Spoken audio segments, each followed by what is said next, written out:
Hello बच्चों, आज हम वैद्युत क्षेत्र की तीव्रता से संबंधित आंकिक प्रश्नों को हल करना सीखते हैं। आइए सबसे पहले हम वैद्युत क्षेत्र की तीव्रता से संबंधित कुछ महत्वपूर्ण बातें रिवाइज करते हैं। जैसा कि आपके सामने बेटा वैद्युत क्षेत्र की तीव्रता को ई से प्रदर्शित करते हैं और जिसका सूत्र होता है E बराबर 1/4 पाई एप्सिलॉन 0 के Q/r²।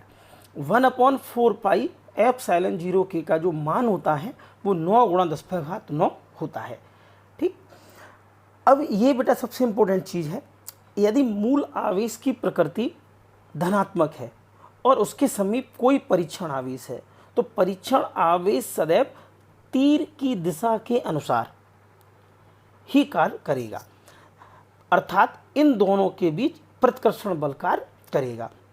यदि मूल आवेश की प्रकृति ऋणात्मक है और परीक्षण आवेश उसके समीप स्थित है तो परीक्षण आवेश सदैव इस तीर के अनुसार ही कार्य करेगा, अर्थात दोनों के बीच आकर्षण बल कार्य करेगा।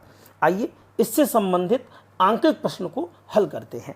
जैसा कि आपके सामने एक प्रश्न बेटा दिया गया है, 3 माइक्रोकूलाम के किसी बिंदु आवेश से 2 मीटर की दूरी पर -2 माइक्रोकूलाम का दूसरा बिंदु आवेश वायु में रखा हुआ है। इन दोनों आवेशों से 1 मीटर की दूरी पर स्थित बिंदु पर वैद्युत क्षेत्र की तीव्रता का मान ज्ञात करना है। जैसा कि आपको 2 आवेश दिए गए हैं तो पहले आवेश को हम बेटा Q1 मानते हैं और जिसका मान बेटा दे रखा है 3 माइक्रोकूलाम। इस माइक्रो शब्द को सबसे पहले हम बेटा हटाते हैं। आज के बाद हमेशा ध्यान रखना, माइक्रो कहीं भी आपको मिलता है माइक्रो हटा के उसकी जगह 10⁻⁻6 लिख देंगे, क्योंकि 1 माइक्रो का जो मान होता है वो 10⁻⁻6 के बराबर होता है। अब इसी प्रकार Q1, अब हम Q2 को मान लेते हैं बेटा -2 माइक्रोकूलाम। जैसा इसे सॉल्व किया है वैसा ही हम बेटा इसे सॉल्व करेंगे, -6 माइक्रोकूलाम, क्योंकि हमने माइक्रो शब्द हटाया उसकी जगह -6 को रख दिया है। अब दोनों आवेश अर्थात एक हम Q1 बेटा मान लेते हैं और दूसरा आवेश ये देखो हमने मान लिया Q2, ये हमने मान लिया Q2, और दोनों के बीच की जो दूरी है वो है 2 मीटर प्रश्न के अनुसार। अब इसको हम बेटा मान लेते हैं A और इसको मान लेते हैं B। इसका मान बेटा दे रखा है 3 × 10⁻⁻6 कूलाम, ये वाला, और इसका मान अभी अभी निकाला है बेटा -2 × 10⁻⁻6 कूलाम। अब हमें इन दोनों आवेशों से 1 मीटर की दूरी पर स्थित दोनों आवेशों से, तो दोनों आवेशों से इसका अर्थात मध्य बिंदु होगा, बिंदु C पर हमें वैद्युत क्षेत्र की तीव्रता ज्ञात करनी है। इसके लिए हमेशा ध्यान रखना, जब भी तीव्रता हमें ज्ञात करनी हो, जिस बिंदु पर तीव्रता ज्ञात करनी हो उस बिंदु पर हमेशा परीक्षण आवेश की कल्पना कर लेते हैं, और परीक्षण आवेश की प्रकृति सदैव धनात्मक होती है। जैसा कि आप देख रहे हैं Q1 धन आवेश है और परीक्षण आवेश भी धन आवेश है, तो Q1 के कारण बिंदु C पर वैद्युत क्षेत्र की बेटा दिशा इस प्रकार से होगी, अभी अभी जस्ट मैंने आपको समझाया। अब परीक्षण आवेश की प्रकृति धन आवेश होती है और बिंदु B पर Q2 आवेश रखा हुआ है जिसकी प्रकृति ऋणात्मक है, तो दोनों के बीच आकर्षण बल कार्य करेगा और इसकी दिशा इधर की ओर हो जाएगी। अभी अभी मैंने समझाया कि धनावेश ये ऋण आवेश, तो ये हमेशा इसकी तरफ जाएगा आकर्षण के कारण, और ये धनावेश और ये भी धनावेश, तो दोनों के बीच में प्रतिकर्षण बल कार्य करेगा। तो इसलिए बेटा हम सबसे पहले E1 और E2 का मान ज्ञात कर लेते हैं। E1 किसके कारण है? Q1 के कारण। तो हम Q1 के कारण बिंदु C पर वैद्युत क्षेत्र की तीव्रता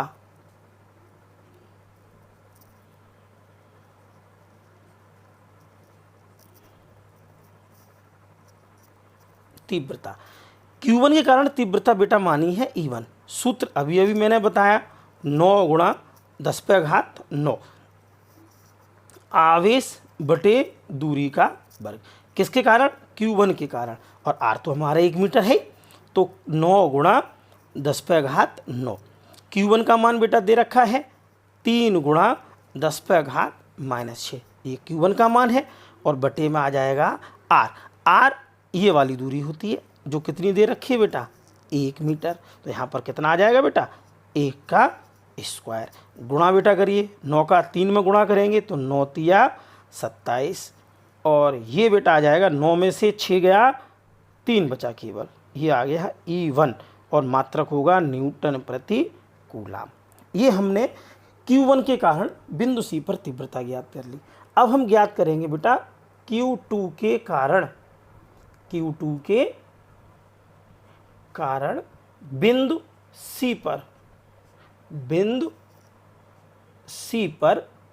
वैद्युत क्षेत्र की तीव्रता, वैद्युत क्षेत्र की तीव्रता। Q2 के कारण तीव्रता कितनी मानी बेटा हमने E2, सूत्र वही रहेगा E2 बराबर 9 गुणा 10 पे घात 9 और Q2 बटे R स्क्वायर। मान बेटा रखेंगे 9 गुणा 10 पे घात 9, Q2 का मान 2 गुणा 10 पे घात -6 होता है, और R स्क्वायर 1 का वर्ग रहेगा क्योंकि यहाँ से यहाँ तक दूरी भी कितनी है बेटा 1 मीटर है। कुछ बच्चों के दिमाग में प्रश्न आता है Q2 यहाँ माइनस दिया, माइनस क्यों नहीं लगाया बेटा? क्योंकि आवेश अदिश राशि है और अदिश राशि केवल परमाणु पर बिलोंग करती है। परमाणु धन संख्या का धन होता है और ऋण संख्या का भी धन होता है, ध्यान रखना हमेशा। इसलिए परमाणु में हम चिन्ह नहीं लगाते। 9 का 2 में गुणा करेंगे 9 दूनी 18, और फिर जैसा कि आप देख सकते हैं ये भी 10 पे घात 9, 10 पे घात 6, 9 में से 6 गया 3 बचेगा E2 जो आएगा न्यूटन प्रति कूलाम। अब बिंदु C पर परिणामी तीव्रता, ध्यान देना बेटा E2 हमने निकाल दिया है। बिंदु C पर परिणामी तीव्रता, परिणामी तीव्रता, बिंदु C पर परिणामी तीव्रता क्या होगी? परिणामी तीव्रता हमने मान ली E। सबसे प्रश्न का इंपॉर्टेंट पहलू बेटा ये है, आप देख सकते हैं बिंदु C पर 2 वेक्टर हैं E1 और E2, दोनों वेक्टर एक ही दिशा में हैं। आप छोटी क्लास से पढ़ते हुए आ रहे हैं, जब 2 वेक्टर एक ही दिशा में होते हैं तो उन्हें आपस में जोड़ दिया जाता है। कुछ क्वेश्चंस में सिचुएशंस बनेगी दोनों अपोजिट होंगे, विपरीत होंगे, तो हमेशा घटा दीजिए, बड़े वाले में से छोटे वाले को हम घटा देंगे। तो E1 का मान बेटा है 27 गुणा 10 पे घात 3 और E2 का मान है बेटा 18 गुणा 10 पे घात 3। कॉमन लीजिए, कॉमन कितना आ रहा है 10 पे घात 3 कॉमन निकालिए, ये अंदर बचेगा 27 प्लस 18, 27 प्लस 18 इनको जोड़ेंगे तो योग आएगा बेटा 45 और 10 पे घात 3। साइंटिफिक नोटेशन चाहिए, अर्थात एक अंक के बाद दशमलव लगाना अनिवार्य है, तो 4.5। जब एक अंक हमने इधर बढ़ाया तो एक घात इसमें बेटा जुड़ जाएगी, तो 3 पे घात 3 की जगह कितनी आएगी बेटा 4, 10 पे घात 4 न्यूटन प्रति कूलाम। ये बेटा आपका प्रश्न सॉल्व हो गया। कैसा लगा? कुछ क्वेश्चंस आपके हैं, कुछ प्रॉब्लम्स हैं, तो कमेंट्स बॉक्स में आप उन्हें शेयर कर सकते हैं।